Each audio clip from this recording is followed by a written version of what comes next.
ایک شاہ صاحب بیان فرما رہے تھے تو وہ فرنگی کے بہت خلاف تھے. ہمارے اکابر کا یہی طریقہ رہا.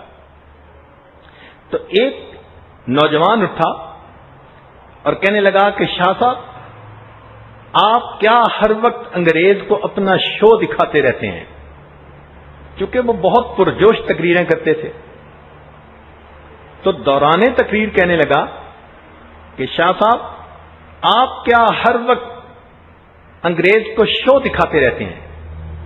تو شاہ صاحب نے اسی وقت اپنی ٹانگ اٹھا کر پاؤں کا اشارہ کیا اور فرمان لگے کہ میرے بچے، میں انگریز کو شو نہیں دکھاتا، میں انگریز کو شو دکھاتا ہوں. تو اس قسم کے بہت سارے ان کی باتیں ہیں. خطیب تو تھے ہی صحیح، وقت کے بہت بڑے ولی تھے، لیکن انہوں نے اپنی ولایت کو ظرافت میں چھپا رکھا تھا. چنانچہ خوش طبعی کی باتیں کرتے تھے، لوگوں کو ہنساتے رہتے تھے، تو عام لوگ ان کے ساتھ بہت فری ہو جاتے تھے. تو ہمارے حضرت فرماتے تھے کہ انہوں نے اپنی ولایت کو ظرافت کے پردے میں چھپایا ہوا تھا. بہت سمجھدار اور حاضر جواب شخصیت تھی.